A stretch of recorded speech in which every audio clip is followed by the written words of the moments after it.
I'm supposed to, I'm told, wish you a Merry Maple Leaf Christmas. Yeah. The tree is up, the baubles are on, the lights are lit, and like one more win. Merry Christmas, round 2. Yeah. Well, good luck. I'm not so sure. Okay. Bye. Hey, how are you? Season 4, episode 10 of Niagara 411 Live with Sterry. Yes, Leaf fans everywhere are taking the day off. I think there was a lot of people calling in sick today just to prepare for tonight. Not us. We are here, we are ready to go, we are fueled by Gales Gas Bars, we are also supported by Verge Insurance Limited, we are powered by WeeStream, we are housed comfortably by Fiddler's Poorhouse on this absolutely spectacular April the 27th for the 10th episode of Niagara 411 Live with Sterry. We do have, hot off the presses, as they say, we do have an announcement today. We have a new permanent Niagara Region Medical Officer of Health. Could it possibly be him? Well, we'll find out. I know that was too much like William Shatner, right? Glad to have you in here today. Our owner-operator of our key sponsor, Gales Gas Bars, Jessica Friesen, is going to be in to update us on what's going on around Niagara from their perspective. Some interesting things they have going on there.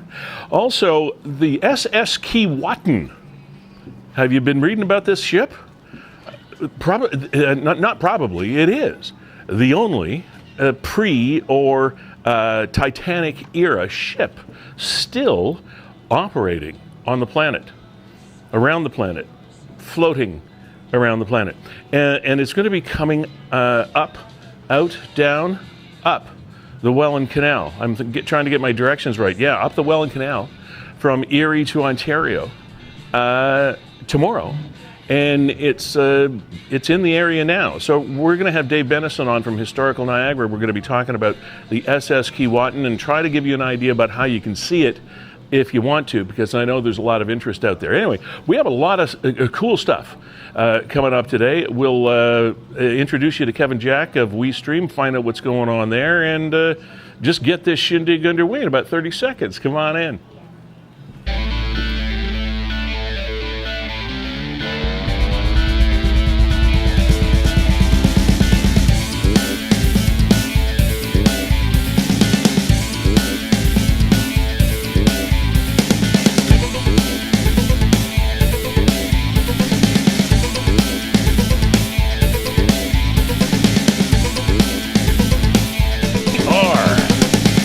I think we have all earpieces and microphones and such like in place. Ladies and gentlemen, Kevin Jack, co-founder and of WeeStreem, Canada's premier streaming service. We'll find out a little bit more about what they've been doing as the show progresses. It's been a busy week for you guys, eh, Kev? Yeah, very much so. Up at CFP Borden for a couple of days, at Rockway yesterday. So yeah, lots going on with WeeStream. Yeah, so we'll fill you in a little bit more on that. I just want to kick the program off here with something that is happening right now.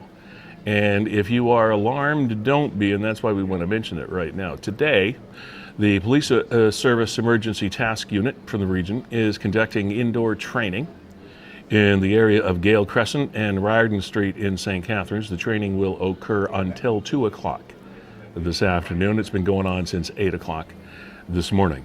So if you hear some gunfire or see smoke or an increased police presence, it's just a regular day on Gale Crescent.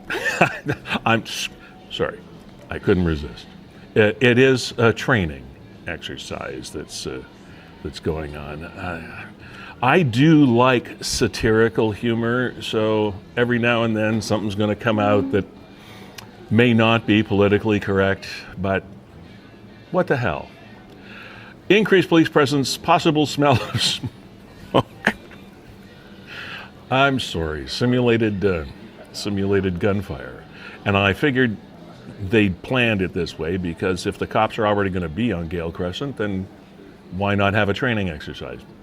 There's that biting humor again, or lack of humor, insensitivity, some would call it. And now, just before you tune out, we do have some other things going on the program today. In particular, something I mentioned just outside, and that is the fact that after quite some time, we have learned just today that the Niagara region has appointed a new permanent Niagara Region Medical Officer of Health. Now, you will remember that Dr. Mustafa Herji was the recipient of kudos and condemnations, as he was, I guess he got the short straw. He was the acting Niagara Region Medical Officer of Health through the entire COVID thing, and that could not have been a comfortable position for him to be in, but he was a guy that was in the moment, in the spot, and there was a lot of talk, a lot of controversy, a lot of discussion, and finally, and those of us in the media, and I don't think I'm the only one, I think I'm probably one of almost the entire media corps, if you want to call it that, in Niagara, that was saying, come on, stop this acting medical officer of health thing. Either give the guy the job or give it to somebody else. And let's get this thing nailed down. Well, it has been nailed down as of today. The media release came out. After an extensive, I'm reading from the release right now, after an extensive recruitment process, Niagara Regional Council, as Niagara's Board of Health, is pleased to share the appointment of Dr. Azim Kazmani as Permanent Medical Officer of Health and Commissioner of Public Health and Emergency Services for the Niagara region. He joined the region as Associate Medical Officer of Health in August of 2021, and since that time has provided sound medical advice and leadership to many key strategic projects within public health. Okay, so, and you can read it online. There's many details in there as far as Dr. Kazmani's background. The thing that is very, very interesting about this appointment, however, is that he has been serving as Associate Medical Officer of Health under Dr. Herji for some time. And really, the two people have, by reading this media release, simply switched roles.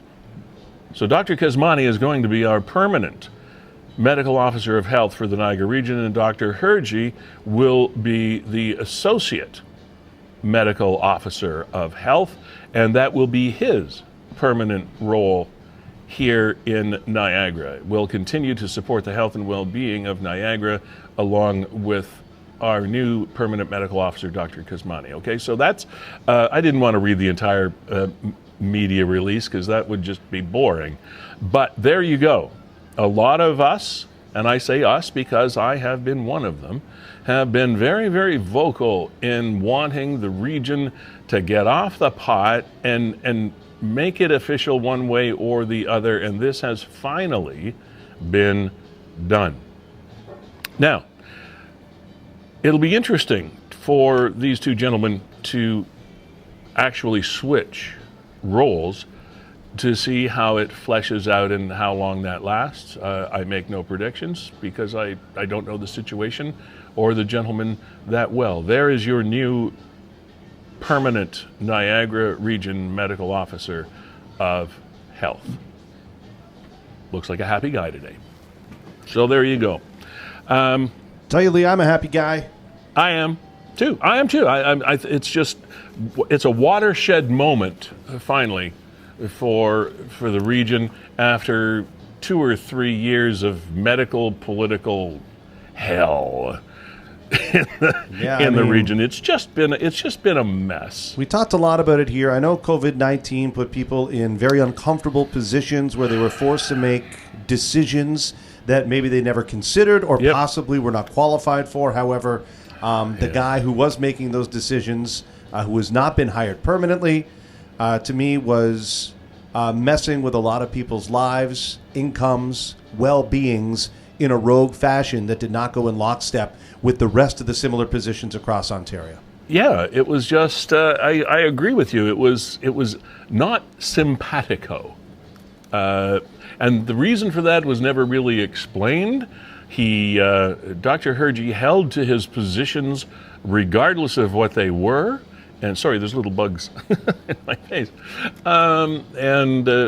But with regard to what you were just saying, there were times where there was some head scratching going on. And that term not in lockstep is a good one, because the Ontario medical officer of health was like, I don't know why you guys are doing what you're doing, but that's his call. And he stuck to his calls whether we liked them or not. And but the main thing here for me is we've moved on. Yeah, I'm very happy. It's time to go. It's time to go forward, time to forget about the past, and hopefully we'll have a smoother operation. We've got a lot going on the medical side of things here in Niagara. We have a new major regional hospital that is due to be built out off Lions Creek Road area in Niagara, Montrose Road and Lions Creek area. And just to dovetail that, a massive donation, the largest donation ever to be received by the Niagara Region Health Service from the Murata family, $10 million. $10 million they pledged in support to It's Our Future campaign. The name of it is It's Our Future, the campaign to build the South Niagara Hospital of Niagara Health. Their pledge will help ensure that the new South Niagara Hospital will bring a state-of-the-art healthcare facility to Niagara. The atrium of the South Niagara Hospital will be named in honor of the gift as the Murata family atrium. And of course, they've participated in many things: culture, health, social services, owner of Two Sisters Winery in Niagara on the Lake, and they have more developments. Benny and the family have more developments planned for the Niagara area. So kudos to the Murata family for that $10 million donation to the South Niagara Hospital. That's Kevin, that's a lot of money. That's a heck of a lot of money. That's a ton of dough. Lee, one thing that people don't realize, and I find it a little dumbfounding that it's set up this way, but while the province is responsible for building the hospital and funding that, they do get some municipal support. Yeah. Actually getting the equipment into the hospital is 100% on the back of the community. Yes. Like it's kind of dumbfounding that the financial structure is set up like that. Like imagine building a hospital but then having no equipment to put in it. Yeah. But that's the way that it is. So donations like this, $10 million. Here's this really nice shell, but we need stuff. Yeah, we need all the medical stuff. So $10 million is going to go a long way. I mean, and that's what a lot of people have a hard time understanding, because I've been involved with hospital foundations through the media for many years, and in different communities, mind you, not here necessarily, but in different communities. And when they say the hospital foundation, it is a totally separate arm from the hospital itself. The foundation is the fundraising arm of any medical facility, and they are independent of one another, with the exception of how the money gets spent. It's up to the foundations to raise the funds to supply the hospital with necessary, as Kevin was talking about, equipment and supplies and resources, etc. But that's where the relationship ends. They are not managed by the same people. You have professional fundraisers and managers that run the foundation, and then you have, of course, administrators and medical people that run the hospital. So it's a bit of a sticky wicket how those two things fit together. So the foundation people are going to have a very large task ahead of them. So we wish them well, and this is a great Kickstarter, that is for sure. And I know there have been other donations to the South Niagara Hospital Initiative, but this $10 million will go a long, long way. So hats off to the Murata family. Hats provided by Beau Chapeau on Queen Street in Niagara-on-the-Lake, by the way. Heading into the busy season for places like Niagara-on-the-Lake and Niagara Falls and all of Niagara, and the wineries, because tourism is ramping up. The visitors are going to be increasing daily as the weather gets nicer and nicer. So when you're in Niagara-on-the-Lake, make sure you stop by and see Kevin Neufeld and his wonderful staff at Beau Chapeau, because whatever you want to put on your head, it is there. Like sometimes over 10,000 hats. Yeah, and they're experts too, Lee, out there at Beau Chapeau. Well, they have the restoration area now open, which they're probably now the only establishment in Canada that does what they will be able to do to repair and or restore hats that you have that you may thought were done or gone forever, maybe Grandpa's hat or whatever. But when it comes to sales and service, there are people that are on the floor. As Kevin says, they got it nailed. They know everything. It's hard to get out of there. Yeah, and if you're somebody that's always had a hard time shopping for hats, maybe you want something that's a similar style to what Lee has. You want something for a wedding coming up this summer or a special occasion. I mean, go see them. Maybe hats don't fit your face properly. Right. They will absolutely point you in the right direction. And when I said it's a hard time getting out of there, because it's hard sometimes to make a decision. There's so many options. This particular one is what they call the original soakable Aussie golf hat. You can scrunch this. You can soak it in a pool. You can pour water on it, put it on your head when you're on a hot day on a golf course, etc. It's great. It's great. It's almost. I do that. Do you do that all the time? I do that in the summer on hot days. Yeah. I'll soak my hat and put it on my head, and it takes half an hour to dry, and then I'll soak it again. These are all little holes where the wind can blow through. Yeah, it's where your ego seeps out. Yeah. No, that comes from the golf swing. Oh. No ego left after that. Stop by there when you visit Niagara-on-the-Lake.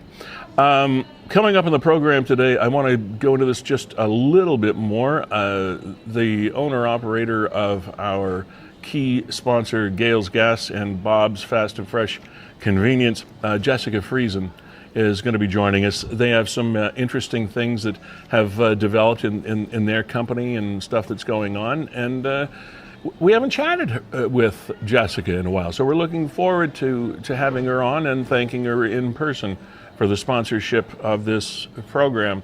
Also, the SS Keewatin is a big story around Niagara. A lot of people are interested in this. This is a ship that is coming in off Lake Erie into the port of Port Colborne, and it will be steaming its way or being towed its way. I'm not exactly sure how, but we'll find out.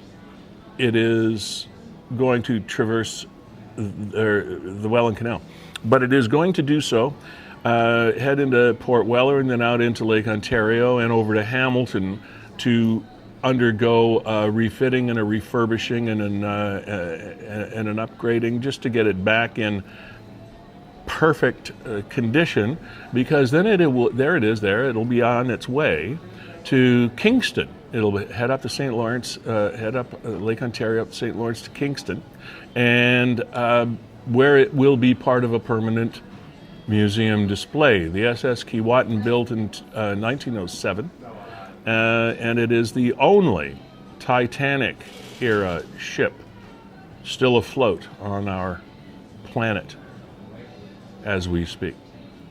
Dave Bennison will be joining us. Dave's been with us numerous times on numerous topics, but he is a supplier of content for Historical Niagara, and he knows more about this thing than we do, so he's going to pop in about 1 o'clock.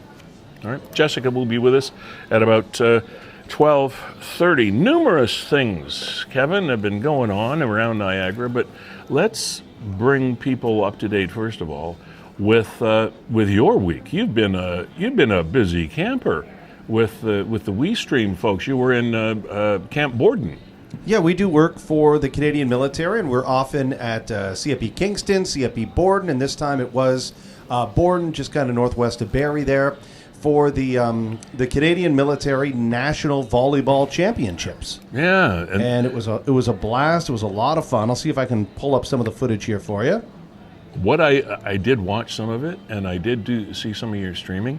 What I have to confess, though, I'm embarrassed to confess that I don't know who won. The women, it was, oh gosh, you think I would know who won as well. Yeah. The women was sorry, Kingston. I didn't mean to stump you. So the women was Kingston, and the men were Gagetown, which is Gagetown. Yeah, Gagetown is a base just outside of Fredericton. Yeah. So these were all Canadian Armed Forces base teams, correct? Exactly. So there's always 4 regions. So they do have regional tournaments. I don't know how many bases participate or what have you, but there's always 4 teams: a representative from the West, one from Ontario, one from Quebec, and then one from the East. So Gagetown would have been the East. This year is the Ottawa Nationals in black, and Ottawa actually represent Quebec. And all these ladies serve in our armed forces. Absolutely. Wow. They all serve in our armed forces, and then, they get to do things like this when they're able to. And it's not that, people think like, oh gosh, they're not. Actually, each of the players needs to get permission from their boss, and it depends where they're stationed. And if they're overseas, they don't fly them home to participate in a volleyball tournament or anything like this. But this is inside the gymnasium at CFB Borden. If anybody's ever been to a military base, then you already know this. If you haven't, they're so cool. They're like they're mini cities. There's everything at CFB Borden. Oh, they are. They're like a gated community. You could live at CFB Borden for 6 months without ever leaving. CFB Kingston has one of the most beautiful golf courses that you would ever want to play. And there was the awards banquet that followed the championship was at the golf course at CFB Borden. And there's a bowling alley, and there's a gym, and there's a pool. And, of course, they have great food and like in the mess. In the mess, there. Yeah. Now, we were dealing with the strike up there as well, so I actually got... Who was striking? Yeah, some of the civilian workers there. So the same people you see around Niagara. I don't know what the issues are. The government workers, the feds? Yeah, the government workers. Yeah. Oh, okay. So I got met with a blockade on the way in. They held me up for 3 or 4 minutes. And then, No. It's an information post. Sorry. Kevin. An information post. So I'll tell you that story is I knew coming back into the base that I was going to be stopped by them. So I stopped probably about 100 feet back, right? I don't need to be sitting there running my engine 5 feet in front of you, breathing in the fumes. Of course. So I waited a couple of minutes, and then the one lady waved me forward. So I said, okay, they're waving me through. So I came forward. Now I'm about 30 feet away, and nobody's moved. They're still blocking the road. Okay. So I wait here. A couple minutes later, she waves me through again. So now I inch up even closer, and nobody moves. Now somebody approaches the window. So I roll down the window, say, hey. Said, oh, you don't have to stay so far back. Said, I didn't need to be in your face. Said, we just, we just wanted you to. I said, you're waving me through. Said, we just wanted to come forward to talk to you. And I said, what makes you think I want to talk to you? And that was the end of that conversation. Yeah. And then a couple minutes later, they let me through. I'm like, what are you? Anyway, moving on. Another here. story for another day. Exactly. And let's see if I can pull up for you. Yesterday, we were Great at, job, though. Thank you very much. Yeah, and I mean, incredible athletes. And even more so that they serve on the front lines for our freedom, and yet, here they are, incredible athletes and everything else. So here I will share. Well, chances are serving in the military, they're in pretty good shape to begin with. One would assume. Yeah, absolutely. And here yesterday we were out at. Looks like a nice gym. I'm sorry. No, it is. It's a great facility. Great facility. Sorry, go ahead. And not over the top. It's not like they're walking on marble floors. This looks like probably like a centennial project. Yeah. It was probably built in the 60s or 70s. But you know what? It's held up and serves them quite well. And here is Mayor Sandra Easton from the town of Lincoln. And she was out there for a luncheon yesterday for Mayor Easton's State of the Town address out at Rockaway Glen. And what is the state of the town? How is Lincoln doing, Kevin? Lincoln's doing quite well. It's just cut off a little bit there, but they have a rebranding called Niagara Benchland. And they're starting to share services with some neighboring communities. And I don't want to necessarily say it's things like fire, but it's things like promotion. And some of the other services. It says, hey, you know what? Instead of living in silos here, maybe we can be more efficient. and share some of our services. And then there's the way of the future. Yeah, there's growth. And then, of course, and I know we're going to get to our fire coming up. Yeah. But there was also a big fire there in Beamsville at Moyer's Apples and kind of destroyed the facility. And boy, oh boy, heart goes out to, I think it's Paul Moyer and the Moyer family. I've met him a couple of times over the years, and it's a family-run business that has done really well. Very popular here. Yeah, so it's, and abroad, too. I heard Paul tell his story. We were streaming an event about Moyer's Apples and said that, we started wanting to sell apples to Canadians. Right. And turns out that now we're selling apples to Americans in all corners of the world. And the apple industry is an interesting one. Not that I pretend to be an expert, but when I was out west, Washington is a huge apple area, and it would leak into the British Columbia area as well.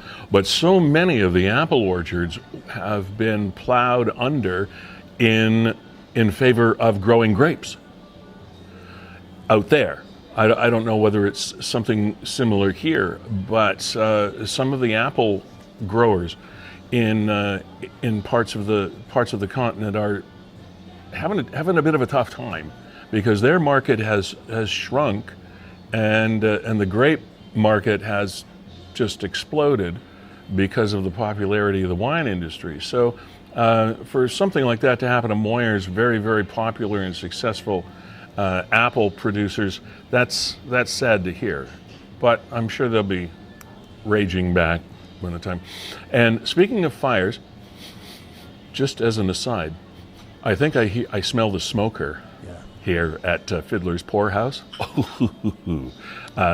So you feel like coming in for lunch or dinner or something? Heck, Leafs game. Yeah.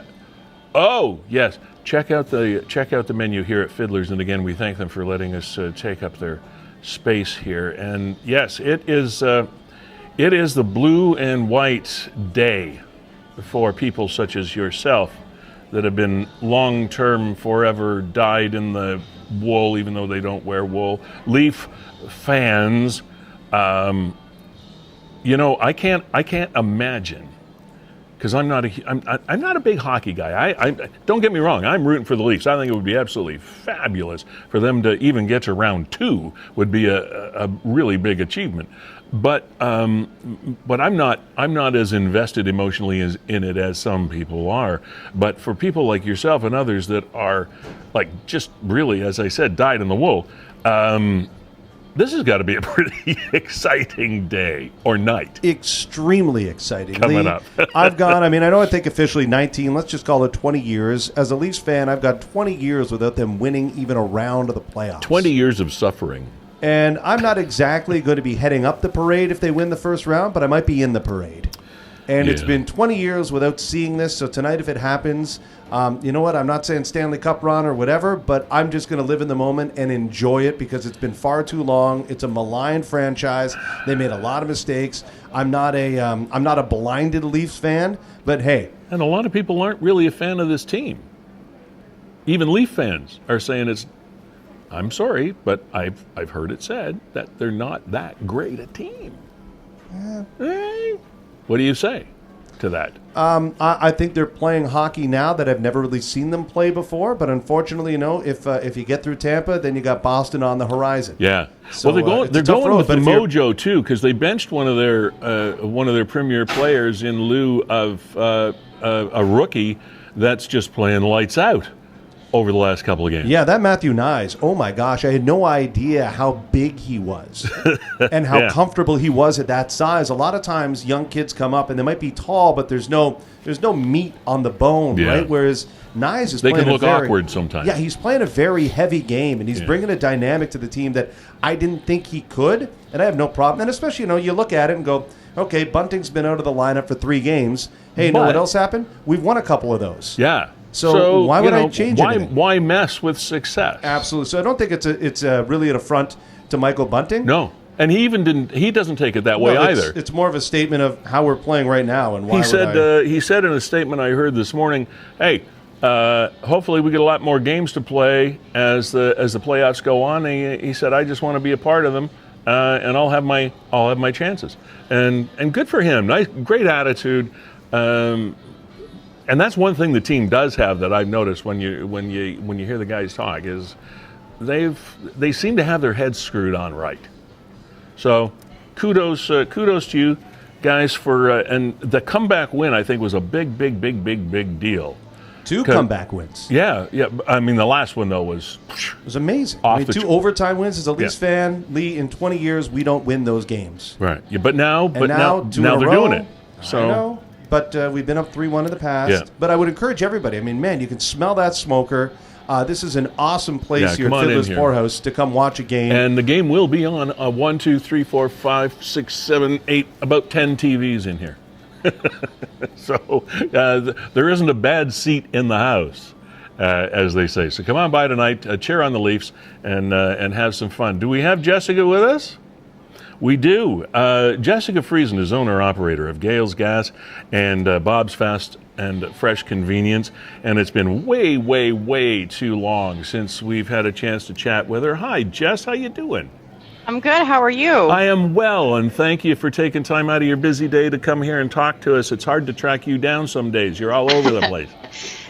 Well, thank you for having me, but I have to laugh about the Leafs because for the very first time in my 41 years on this planet, I bought a Leafs jersey the other day.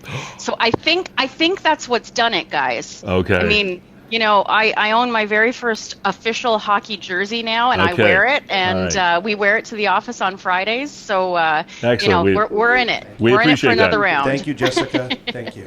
Do you have a Bills jersey? We're not talking apples and apples there, Lee, but, come on.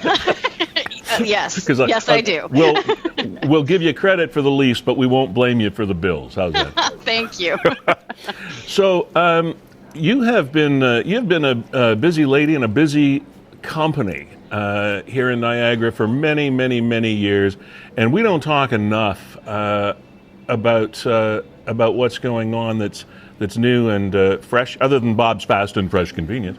But anyway, so what is the latest? You've got you've had a couple of structural changes and property changes, and the Montrose Road.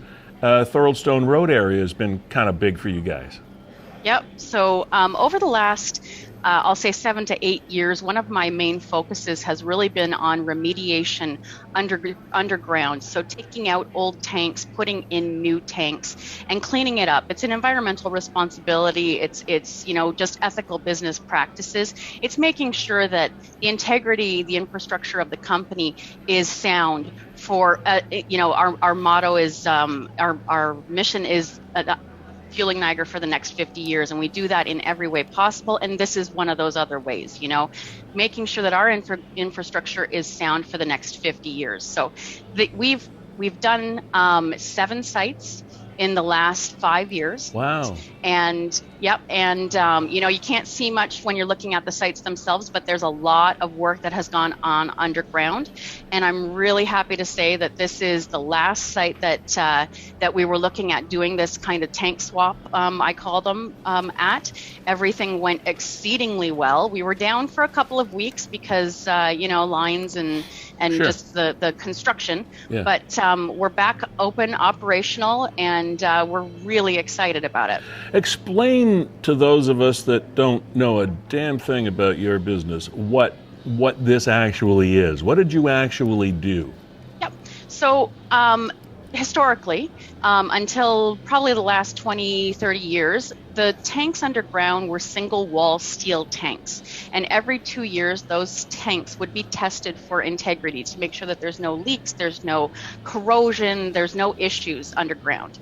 But the industry is moving to a double wall fiberglass structure now, which means that it's double walled, so you have 2 walls. So if one fails, you've got the other for safe keeping. But in theory, these fiberglass tanks are supposed to last forever. That's what they say.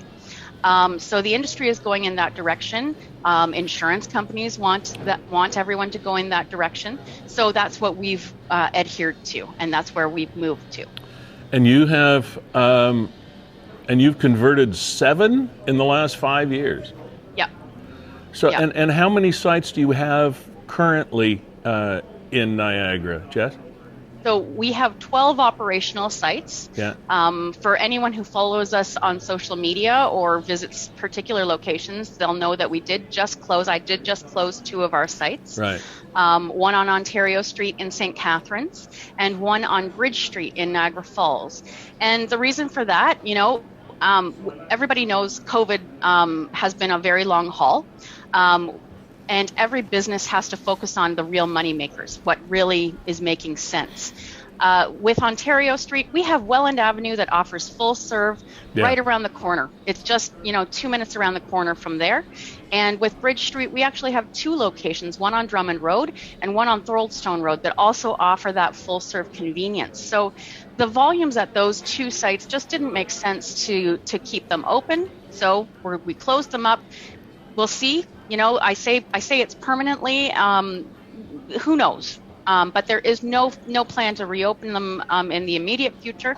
But like I said, we've got sites right around the corner from both of them. What do you have to do when you sell a site that had petroleum products underground?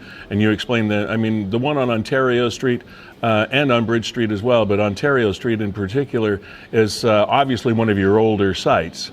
And since General Motors went down, I'm sure the traffic and the has changed, and that whole area has gone through kind of a metamorphosis that has changed a lot of businesses in the area. But what do you have to do as a property owner with that property? Because it's, as you were talking about environmentally, it's pretty sensitive. Yep. So those tanks are now empty. So there's nothing further that I need to do with those tanks. I can leave them in the ground for a certain amount of time. I believe it's a couple of years before I have to have them taken out. But we're just on pause for now. But you're absolutely right, Lee. I had great plans for that site back when the GM property was being worked on. However, everybody knows that that's been put on pause, for lack of better words. And, it just comes down to, I can't wait any longer. I can't wait to see what they do with that property. So I have to make the best decision for my business. Yeah, well, absolutely. And it's great that industry is moving forward the way you were describing it earlier. This fiberglass situation is, so obviously it is believed to be, and you said it was double walled, not just single, correct? That's right, yep. So obviously stronger than and more resilient and resistant than the steel tanks ever were. Correct, yep. Okay, and you still get inspected though on a regular basis, correct? Absolutely, yep. And that's the Ministry of? Oh, so it's TSSA, Technical Standards and Safety Authority, that do the inspections on behalf of the MOE, so Ministry of Environment. Right. Well, and what else? We've been talking over the last couple of weeks about another. Some of the initiatives that you're involved with and the things that are going on as well around Niagara. What's happening in your world other than rebuilding the oil industry and gas industry here? It's all about culture. I am very aware that we are a Niagara-based company, and we love the community that we serve, and the community seems to love us as well. We do our best to support each other, and there's different ways that we do that. One way is we're Rainbow registered, that means that we are an ally of the LGBTQ community. And I take that very seriously. I have several staff members that identify with the LGBTQ community, and I want to make sure that Gales is a safe place for my staff, for my customers, for everyone to visit and to expose themselves to. So that's one way, Mm-hmm. We do all kinds of things. We give back as much as we can. And which is a lot. Now, the elephant in the room, and I'm not going to put you on the spot here because it's something that is everybody watching this is going to say, ask her about the gas prices. I mean, I would be an idiot if, as an interviewer, if I didn't ask you your opinion on, or analysis, let's put it that way, your analysis of what's going on out there, because it's a bit of a head scratcher around the world. And again, I'm not pointing a finger at Gales or anybody, but it's just one of those things that we're going through all over the place, and people like me, we don't understand it. Yep. So there's the macro and the micro that I'll talk about with this. On the macro level, you've got a few significant global events that have happened that have caused the price of a barrel of oil to increase astronomically. The biggest one is obviously COVID, but the war in Ukraine, which is still ongoing, really caused prices to spike a year ago. And they've come down steadily since then, but they're certainly not as low as they had been before that. So you've got these kind of global issues that really cause the market to shift. And it has nothing to do with Niagara, nothing to do with Canada, really. And the buyers and sellers of oil react in every second. Absolutely. Absolutely, and you know, that doesn't make a lot of sense to me, but I'm not one of those. I'm not one of those people that's making that decision. Yeah. Also, on the macro level, though, we've got a heck of a lot of tax on our fuel. You know, just for instance, every April 1st, the price of our federal carbon charge goes up. This year, just on gasoline, it went from 11.05 cents per liter to 14.31 cents per liter. So you're paying 14 right cents, now. 14, right now, you're paying 3.5 cents more per liter than you were a month ago for a carbon tax. For carbon tax, and that doesn't go to you. No, that's the feds. That's right flow through. Wow. So you know, I think people need to really start asking more about the tax structure, because that's only one element to that. Right. But on the micro level, you know, I think it's important for people to understand that independent businesses that are in the petroleum business, in the petroleum industry, and your franchisees, we just buy and sell the product. We can't make more than a few cents. We're not refining it. That's where the real money makers are. So your Essos and your Petrocans and your you know, conglomerates of the world, that's where they make their money. But on the retail end, on that micro level, the margins are very slim. So, you know, it's really important when you're making the decision of who you're supporting.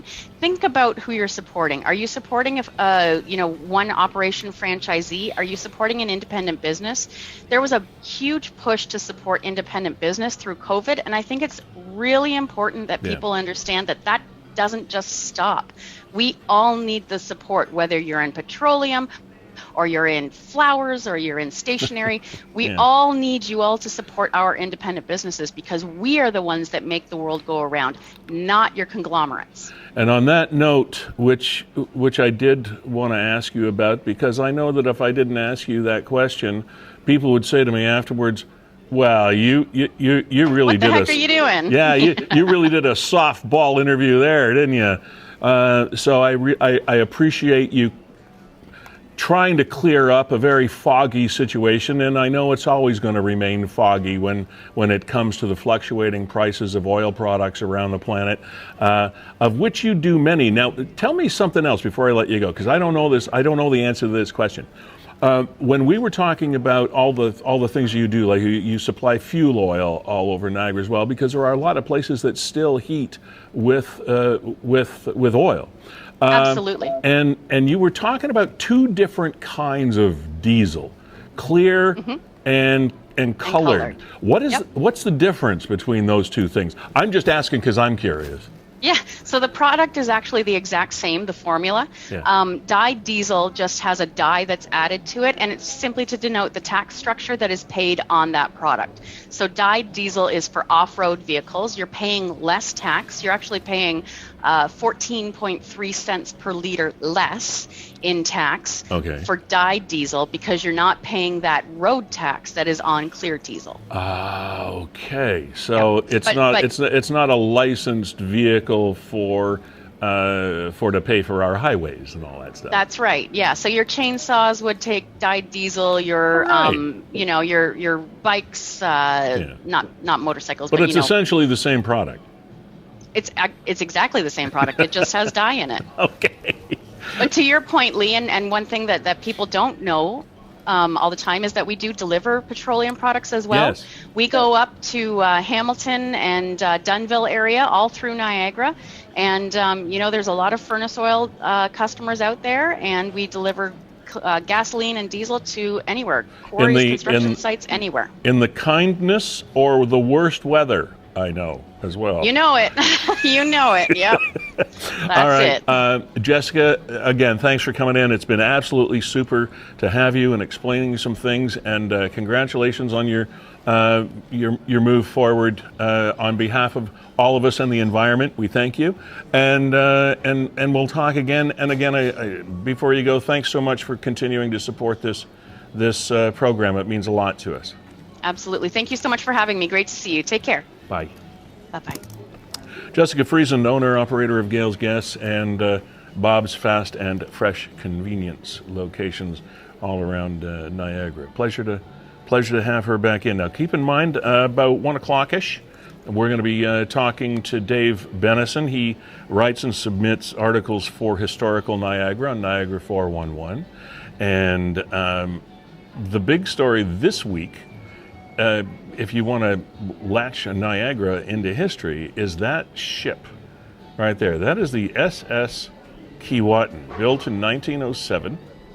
The last ship of its kind, the last floating vessel from the Titanic era on planet Earth. It's coming up through the Welland Canal tomorrow, which of course will take all day, and I know there's a lot of people that are trying to figure out where it's going to be when so they can have a look at this thing going through the canal.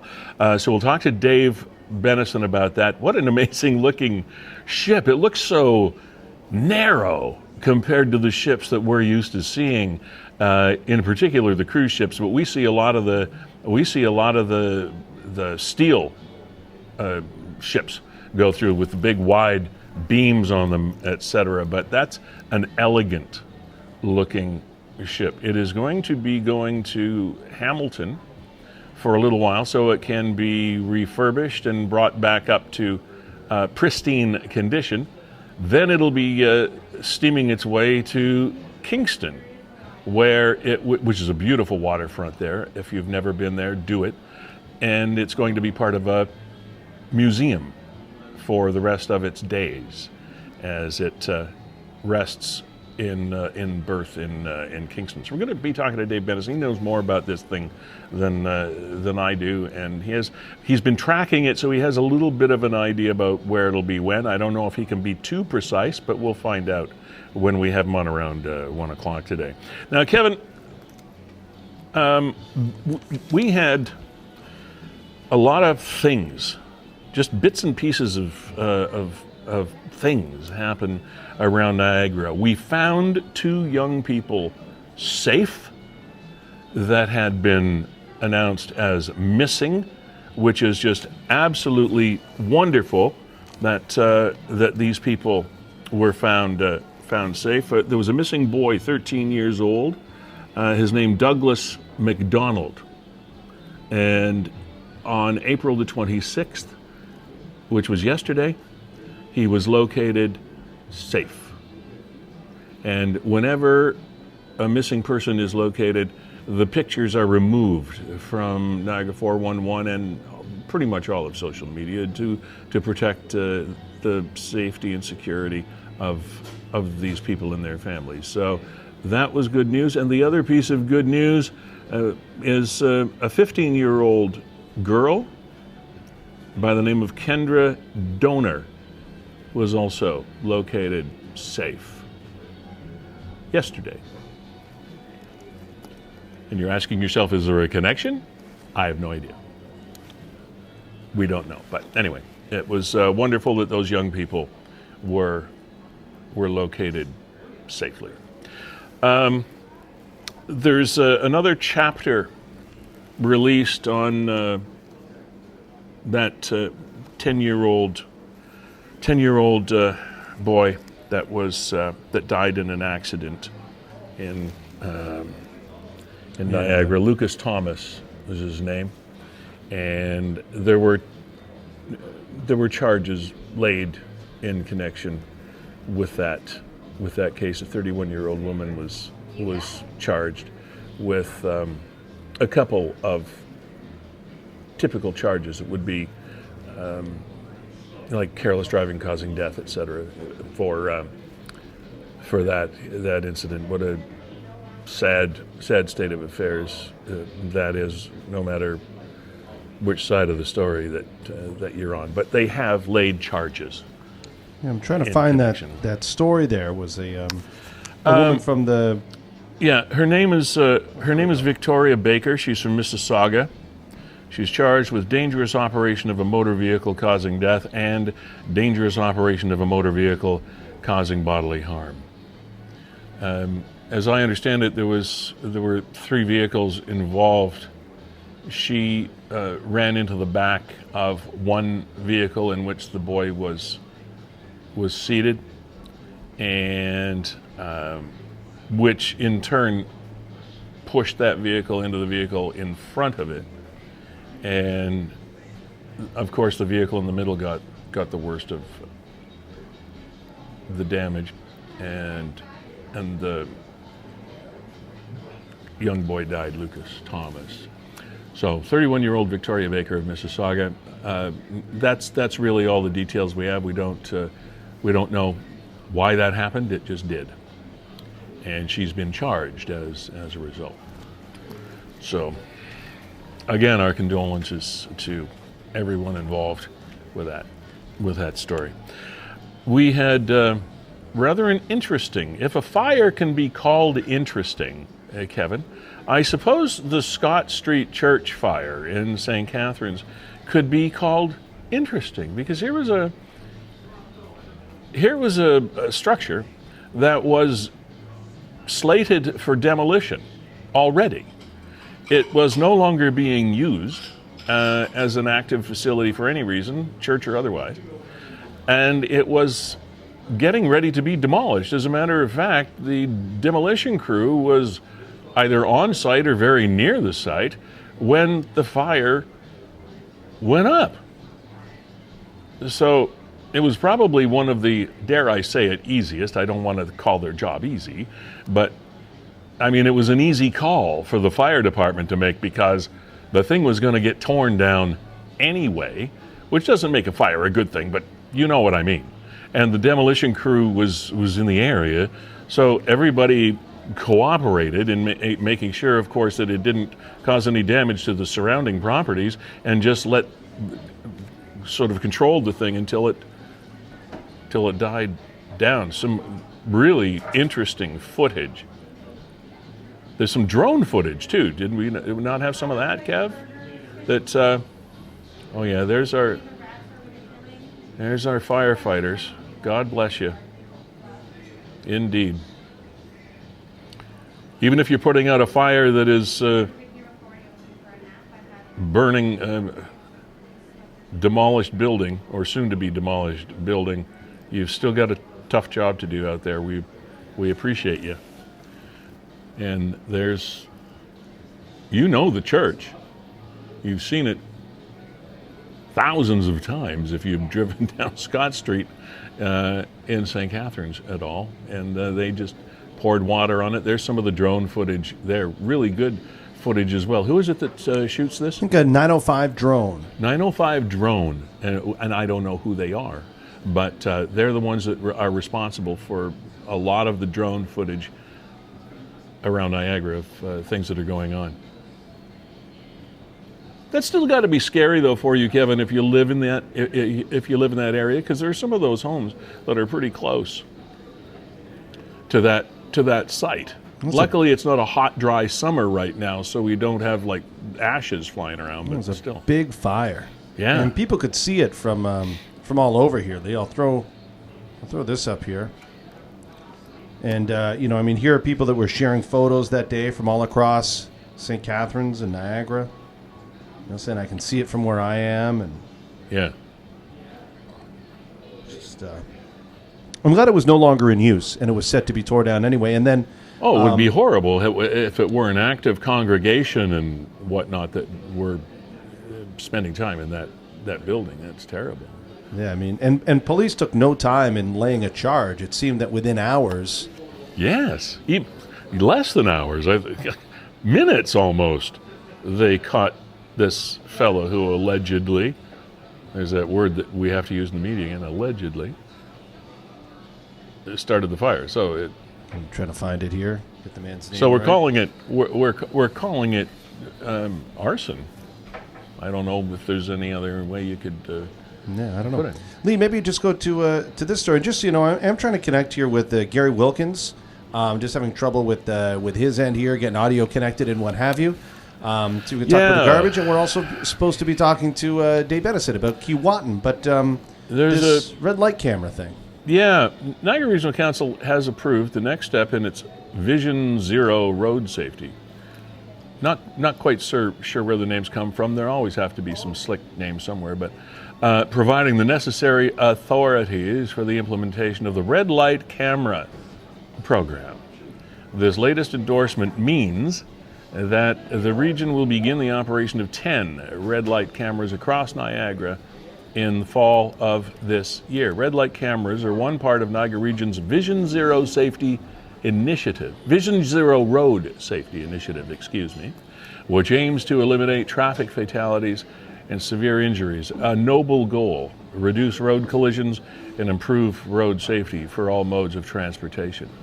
There have been so many bad motor vehicle accidents in our area over the last year. The introduction of red light cameras is the third major initiative of the Vision Zero Road Safety Initiative to receive council approval, beginning with the introduction of 13 community safety zones approved in 2019, and automated speed enforcement fully approved in 2022. The region is also currently developing its road safety strategic plan that in the coming months will seek to expand the Vision Zero Road Safety Initiative further. And they give all the locations where these 10 red light cameras are going to be located. You can have a look at it for yourself. But Garrison Road and Fort Pettit, another accident. Yesterday or the day before, just recently anyway, Garrison and Pettit Road. Just a tough spot. Christie Street at the Service Road in Grimsby, Ontario Street at the Service Road as well. Yeah, I'm just looking at St. Catharines ones here. So you got Pelham and West Lincoln, Highway 20 and Victoria Avenue. St. Paul and Louth Street, which I think is right there. The Tim Hortons by the 4-pad. Yeah.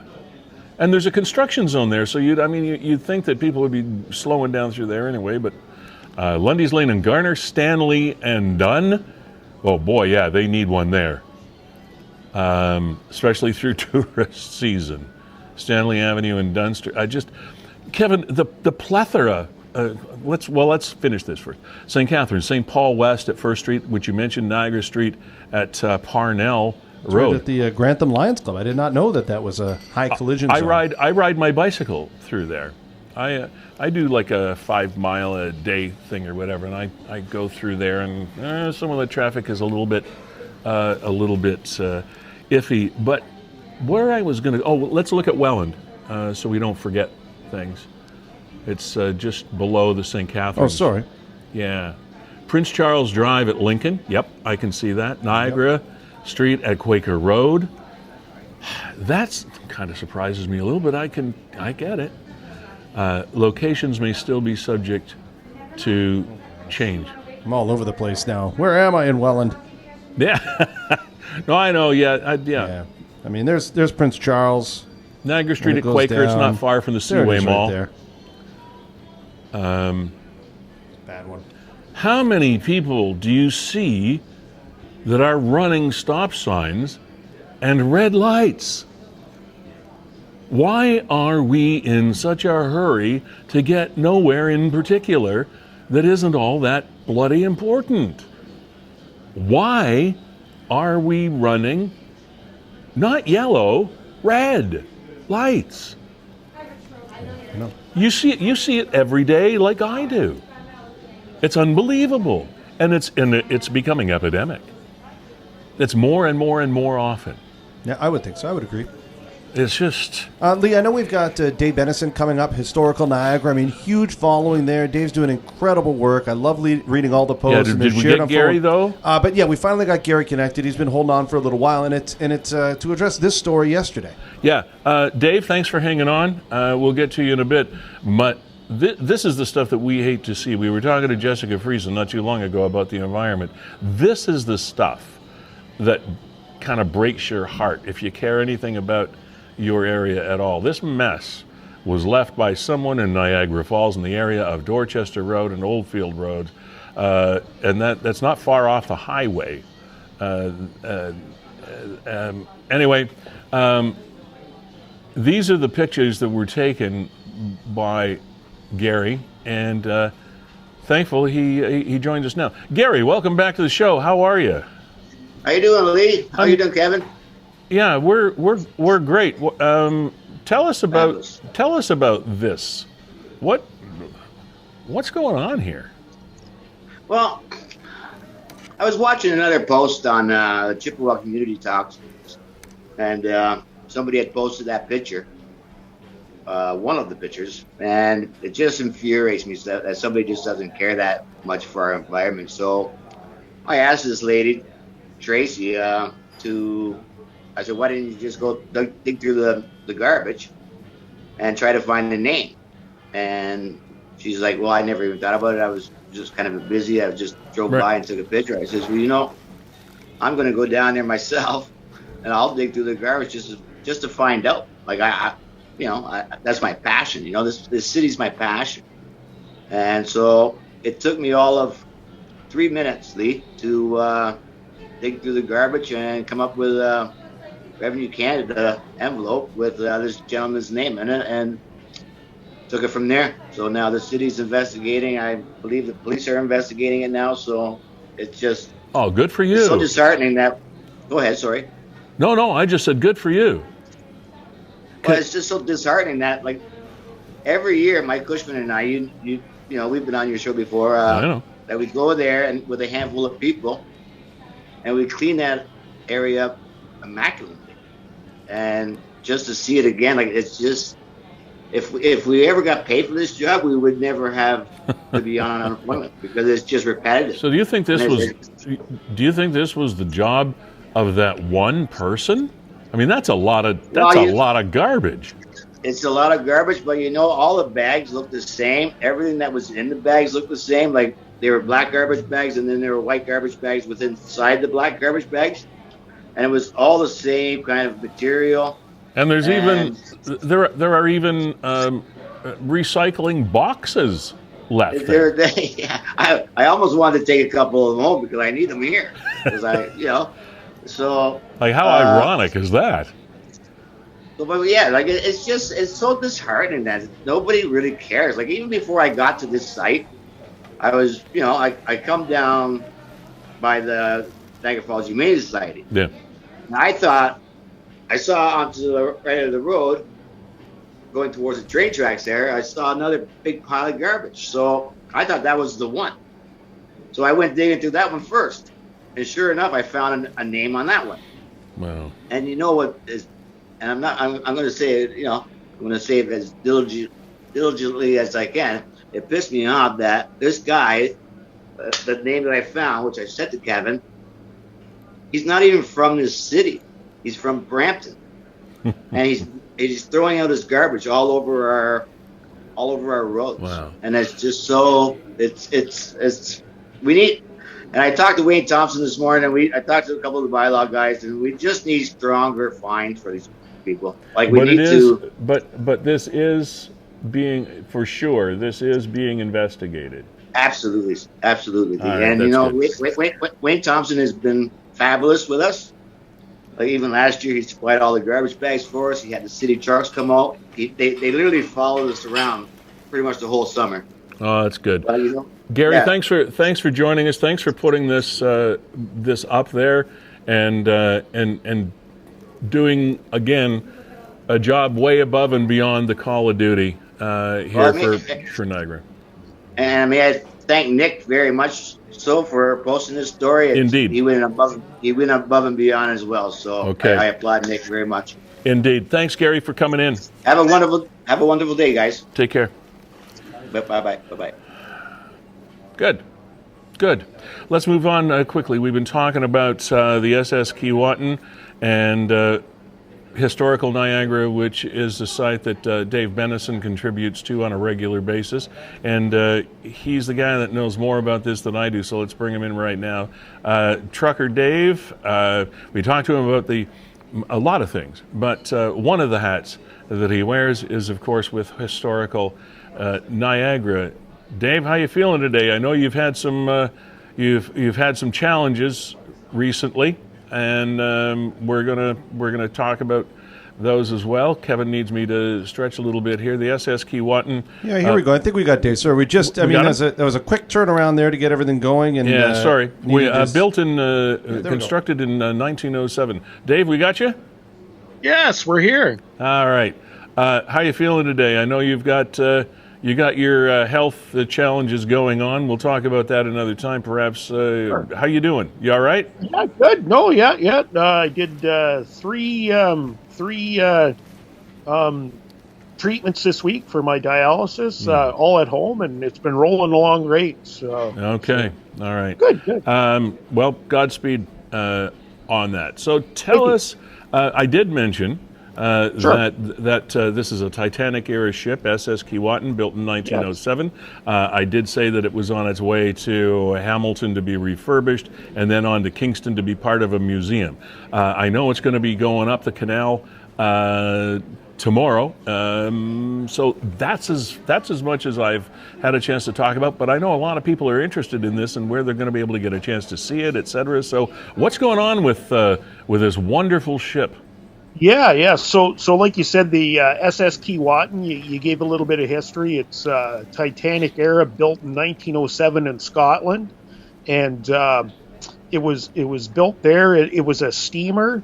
It actually worked between Thunder Bay and Port McNicoll, and it worked there for almost over 100 years, and then it wound up going to Michigan for a little while, and then in 2012. It was brought to back to Port McNicoll, and it's been there ever since. And there was a deal done, and it's actually going to Kingston, and it's going to become part of the museum there, which is fantastic. Where is Port McNicoll? Port McNicoll's up. I guess it's like Perry Sound, north of Perry Sound. Okay. Up in that area there. So. Okay. Right along sort of the coast part there. So. And when it did this traversing, was it serving as a passenger ship? Yeah. It was a passenger ship for, I believe it was was one of the rail lines, like CN or CP or one of the ones. Yeah, it was something like that. It was passenger, but it also carried it carried a bit of cargo too. But it was mostly a passenger ferry back and forth. So. And it serviced all the sort of the northern Great Lakes there mostly. So, fantastic ship, like you say. If you've seen the pictures of it, what it looks like inside, it's basically a miniature version of the Titanic, and it actually predates the Titanic, which is really neat. It's only one of its kind around, so it's really special that it's actually coming through the Welland Canal. So right now, I've been tracking it ever since it left. Last night it went through Detroit, and it's now on Lake Erie. It's just around Port Stanley right now, so about 90 miles to Port Colborne. So right now, there's a bit of confusion with the ETA. It's going to be sometime between 2 o'clock in the morning and 6 in the morning that it's going to arrive in Port Colborne. Yeah, tomorrow morning. It's going to be sometime in there. It's hard to tell. It's ETA. There's many things that can change it too, right? We don't know if it's got to do some kind of prep to get in there. There might be another tug to come help it go through. So right now it's being towed by a tug called the Molly M1. It's out of Hamilton. Oh, so it's not under its own power. No, it's not under its own power, which is pretty fascinating when you see like videos of it being pulled. Like there's actually nobody controlling that ship. It's just being pulled by and somebody asked me when I showed a picture of them towing it, and it's one single, like, well, it's not even a rope. It's like a cable-y kind of rope thing, right? Yeah, we're showing it. You can't see it. We're showing it at the moment. Yeah. Yeah. And people are like, that big ship's being pulled by that. But yeah, that rope or whatever it is, it's a special type of thing. It's actually stronger than steel that can pull these ships. It's pretty amazing. Yeah, but there's nobody in it, like, putting the brakes on it or whatever. It's all done by maneuvering, by pulling it. It's pretty amazing. There's nobody on it? Well, there's somebody on it. Like, there's people on it. There's crew on it, but there's nobody, like, actually, you know what I mean? There's no engine running or anything. It's being pulled by pull power. And there's nobody at the wheel. Yeah, well, I guess there's probably somebody steering there, so I don't know. But as you say, there's no brakes. Ships don't have brakes. Yeah. No, that's it. So, well, they can't slow the engines down, right? It's all by inertia and okay, now that's fascinating. Kevin and I were talking about this earlier. When it does start its voyage up the Welland Canal, is it going to be towed like this? How is it? Yeah. So it'll be towed, and then, like I said, I'm guessing there's going to be another tug that'll sort of help position it. So when it went through, like from Detroit, past Detroit and all through there, right, they actually had several tugs working with it to maneuver it around, because it can't maneuver on its own. So you basically have to have tugs to nudge it this way or that way and tow. So that's how they'll kind of probably do it here. All right. So you said it will arrive. Tomorrow morning, early tomorrow morning. Yeah, between 2 and 6 or whatever. And I realize it's hard to. Is there any place that we can track it, or are you going to track this through Historical Niagara? Yeah, well, I'll be tracking it, but also, like, you can go to the Seaway. They have a website, and you can actually track ships. They usually post schedules. Okay. So they'll have a schedule on there. It might even tell you where it's going to be at what bridge when it's going up. I'm not sure exactly the details of that, but it'll be tracked, right? It's going to take, of course, to go through the canal, it takes anywhere between 8 to 11 hours, depending on what they got to do. Yeah. And that's with this ship. We don't know what it's got to do. Like, it might have other traffic to wait for. Sure. I'm guessing that shipping traffic's going to have priority, so they're going to sort of, you know what I mean? They have to sort of go with that. It might need an inspection to go through. I don't know. So there's so many different factors that have to be done. Is it going to be dry docking at all in Port Weller before it heads into Ontario? No, so there was some confusion on that too, because at first it was said that it was going to be Port Weller at Heddle in Port Weller, but it has been changed to Heddle in Hamilton, and it's actually they have a floating dry dock there. Okay. So that was the last that I heard, that it was going to Heddle in Hamilton. So I don't know if it's stopping anywhere along. Yeah. There's just no information, right? So, but we do know it'll be going through tomorrow. It might even take a couple days. Who knows? Once it gets into the canal, will the St. Lawrence Seaway site or the will they update regularly? Yeah, I'm sure they'll update it as it goes along. Yeah, okay. Yeah. We'll keep an eye on Niagara. They'll sort of post a schedule for it. Yeah, that'd be great. We'll keep an eye on Niagara 411 for any updates you have. Yeah, as well. And I'm going to be on top of it. I'm actually hoping to get down tomorrow. I want to catch it going through at Allenburg, so I'm going to time it out. But I'm trying to convince me and Jim there, Mr. Jim Hutchins, our pilot. That'd be great. We're if weather permits and the timing's right, we're actually going to try to get up maybe early morning, do a flyover, take a flight and fly over and get some aerial shots, which will be fantastic. So getting her coming down, it would have been cool to go out and fly up the lake and kind of meet it coming down Lake Erie, but it's going to be in the middle of the night when that happens. Dave, when did this ship actually come out of active service? It's been out of active service. Oh, geez, I'm trying to remember the date. It's been a long time. It's been like in the 50s or 60s. It was it's been that long.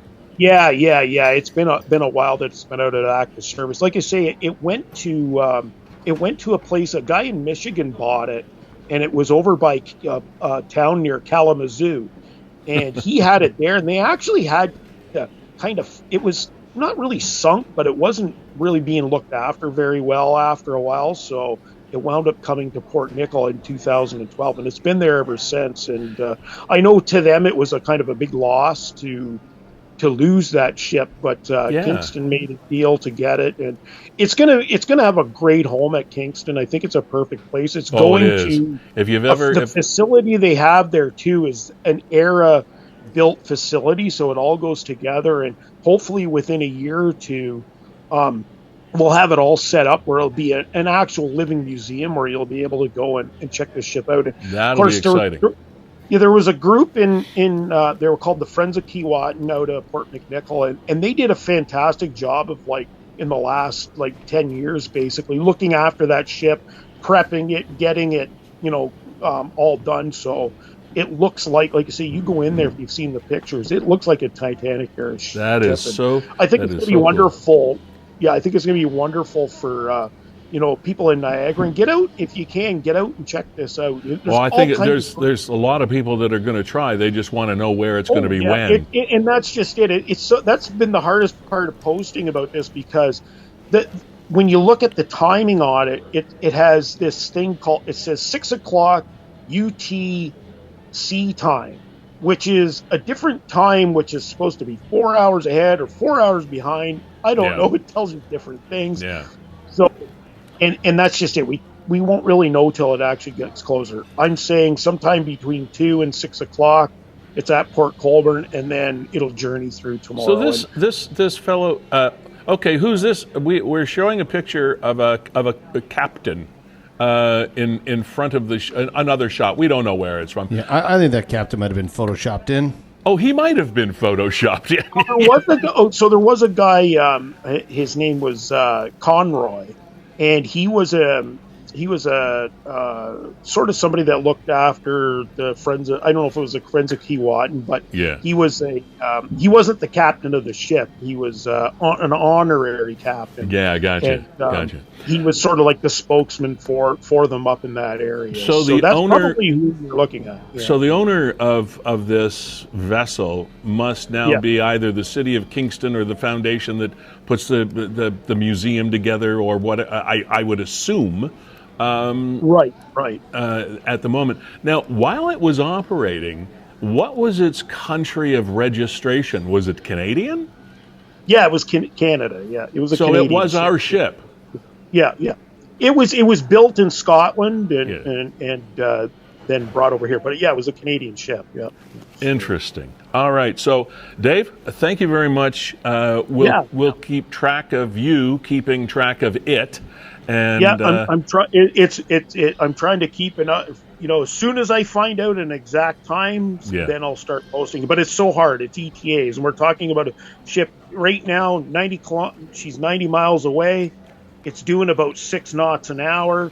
So that puts it. That's 14 hours or so of traverse time, and we just don't know. But she'll be here tomorrow. So. Okay, man. Thanks for joining us, Dave, and getting in touch with us. No problem. And everybody get out and see the SS Keewatin. Oh, I think they will. We'll talk to you again soon, mate. Thanks.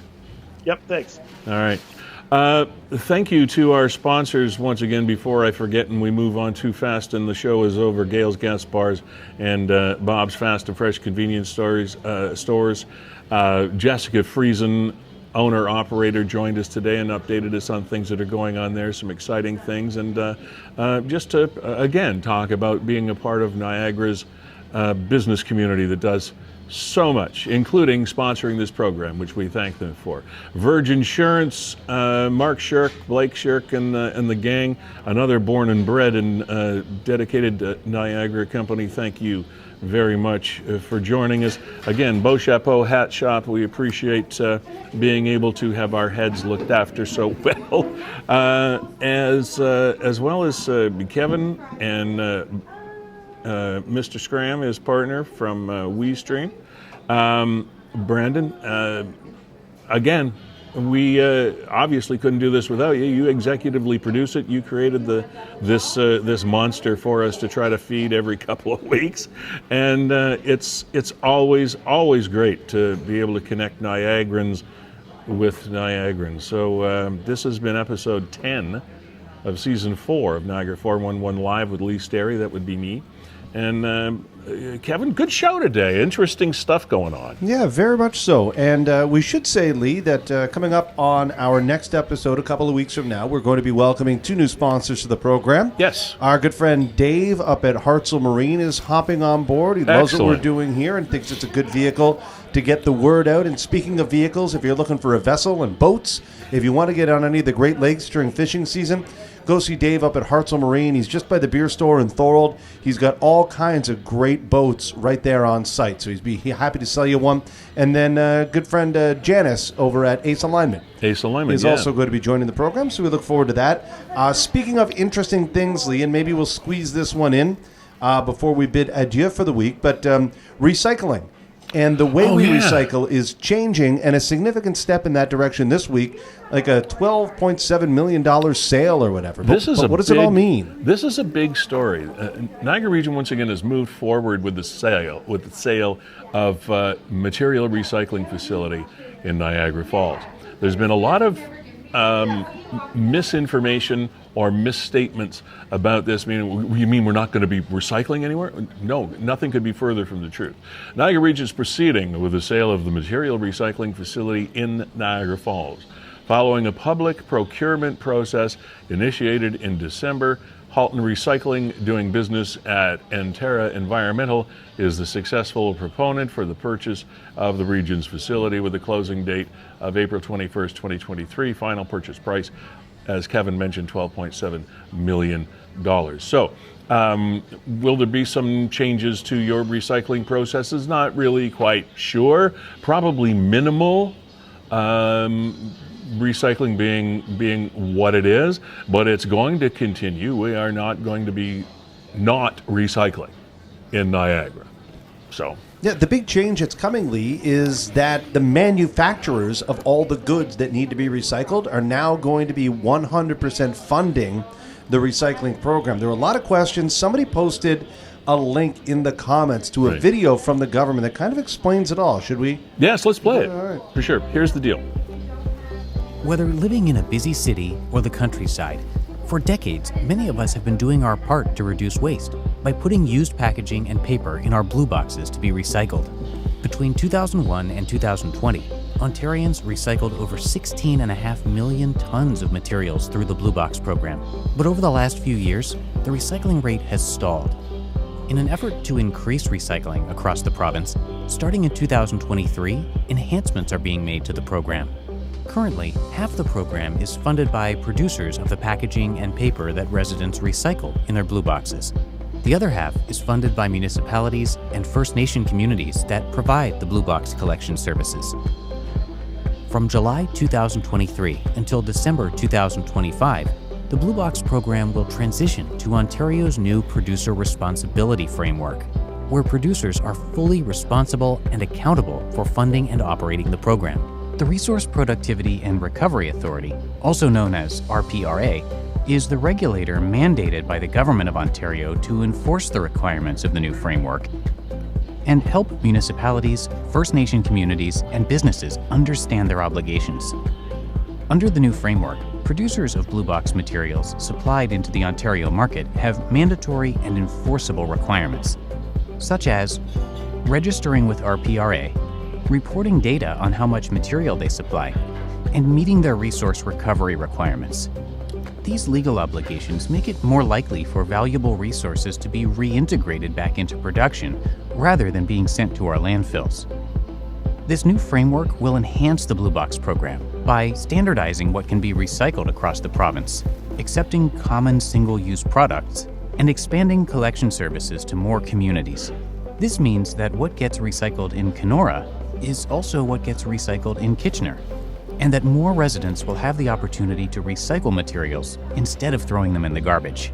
These changes to the Blue Box program will make it easier for Ontarians to recycle and help further advance Ontario's circular economy. Learn more at rpra.ca. All right, so there's the nuts and bolts, broad strokes of that. So now, Kevin, you're going to have to help me with the final part of this program a little bit. There is a popular afternoon drive time sports show on TSN? Yeah, on TSN and also TSN 1050, the radio station. Okay. And the name of this is Drive something or other? It's called Overdrive. Overdrive. And I think it's I don't watch it. They call them Noodles and the O-Dog. I hate those nicknames, but it's Curtis. Oh gosh, I forget the name of the goaltender. Matter. And then it's Jeff O'Neill. Went to high school with Jeff O'Neill, don't you know? Jeff O'Neill, yeah. He was a longtime broadcaster, Jeff. Now, okay, so one of... Are you thinking of a different Jeff O'Neill? Yeah. One of the guys I am. The real Jeff O'Neill will know who I'm talking about. Yeah, okay. So, now, Michael DeStefano? DiStefano. All right. Now, I told you, I don't watch this thing. I mean, I'm ignorant of it, and that's cool. But we're leading up here to the song of the week is what we're doing. There was a song that Justin Bieber did called Baby. Justin Bieber, I know. And the Michael what is it again? Michael DiStefano. Sorry, Michael. You're not a household name in my house. I apologize. DiStefano has done a parody of this song, changing the lyrics, and it's called... Will you tell us about this? Well, it's called Baby. So It's called Baby, but... Yeah, so he's doing a satirical take on Baby, the Bieber song, and Al's brother is from Niagara Falls. Okay. So most of the video that he shot for it is actually in and around the Gale Center. Okay. And now who's Al? I forget who Al is, and you know what? I'm having a hard time pulling it up here because the player didn't want to play. All right. Okay. So if we're not sure, this is parading my ignorance, and I'm fine with that. I don't even know the history of it. I don't watch the show. Who's I don't Al? listen to it that much. Al used to be involved in the show, and then Michael DiStefano came on as a producer, and he's Al's brother. Yeah, he was just given the moniker. I said terrible nicknames, Noodles, O-Dog. Why do they do that? Al's brother. These sports guys think they're so cool, and they're not really. But that's me. Okay. So hold on. Like I said, the TSN player didn't want to play for me here. So okay. So in the meantime, I want to recap the show. We have a new permanent. This was just announced today. You can find the media release on the Niagara Regional Government site. It'll be throughout all the media. It's on our. If you want to watch this program at the beginning, if you didn't catch it, it's on there too. A new permanent medical officer of health for the Niagara region, and it is not Dr. Hergy. As a matter of fact, the two men are switching positions. The guy who was the assistant is now the chief, and the guy that was the chief is now the assistant. But they're permanent positions. There's no more of this acting stuff going on. So that was off the top of the program. Of course, we're tracking that ship that's going to be coming up the canal tomorrow, SS Keewatin, and maybe the day after. We're not really sure, but keep an eye on Niagara 411 for that. By the way, thanks, Nick, again for your cooperation. Hi to Nick's mom. I almost forgot to do that. Ooh, that would be bad. Charges were laid on a 31-year-old woman in the death, the automotive death of 10-year-old Lucas Thomas. That was announced yesterday as well. A couple of missing teenagers were found unharmed and okay over the last 24 hours, and that is excellent. So that's just terrific. The church fire went, I guess, as fires go, only a little bit easier because it was going to be torn down anyway, and a fellow has been arrested and charged in regard to that. Also, the recycling plant in Niagara Falls has been sold, and you saw the video for that. If you missed it, check it out. It's only a couple minutes long. It's earlier in our program. And you'll be hearing a lot more about any impact it may have on your routine, and I don't think it will be much, because the recycling program here in Niagara has been pretty comprehensive. So I don't think it's going to be a major shift, but there might be some slight nuances about what goes when and all that hoo-ha, but I don't think it'll be too awfully difficult. Jessica Friesen, again, owner-operator of Gales Gas, thanks for being here. Dave Bennison, we always appreciate your interest in the history of Niagara, and we'll depend on you to try to let us know when and where the ship will be, the Keewatin coming through the canal. And Beau Chapeau Hat Shop, thank you very much as well. Kevin, how are we doing? Getting pretty close, I think, Lee. We're getting pretty close. So instead, I just had to change. We're going to play music from Valerie Borghese, who now goes by the name VB. Oh, and she appeared recently on American Idol, I believe. I forgot to thank you. I think she's still on the program. I'm gonna interrupt you. Sorry. Gary Wilkins clicked in today to talk about that mess that was left in Niagara. Terrible bunch of garbage by somebody apparently that doesn't even live here. Wouldn't make it right even if they did, but nevertheless, thanks Gary for coming on, and that is actually being investigated, because he went down there and found a name, and we'll find out who's leaving this crap all over our region. All right, Lee, thanks for filling and buying me some time there. I guess You're Al's welcome. brother will have to wait for another day. The TSN player wasn't launching for me, so instead we're going to hear VB. And again, she used to perform around Niagara all the time as Valerie Borghese. I guess it's just a mouthful. Yeah. People call her VB, so she's VIBI is now her stage VIBI, name. and what's the name of the VB, song? and the song is Nights Like This. Not sure she's still on American Idol, but I know that she was progressing through American Idol, so we wish her all the best. Awesome. Season 4, Episode 10. This has been of Niagara 411 Live with Lee Sterry. Thanks for being here. A couple of weeks from now, we'll introduce you to some new sponsors, and we thank them for coming on board as well. Kevin, always a pleasure. Have yourself a great week and weekend, and we'll catch you later. Okay, here we go. VB.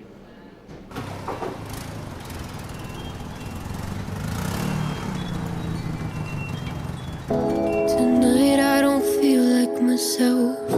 I know I should reach out for help, but my pride tells me keep to myself. You ain't got problems. Tonight I was thinking of you and how little that you think about me. Now that's not the source of this feeling, but it's sure not the cure. 'Cause right now I should feel right on top of the world. I'm stuck in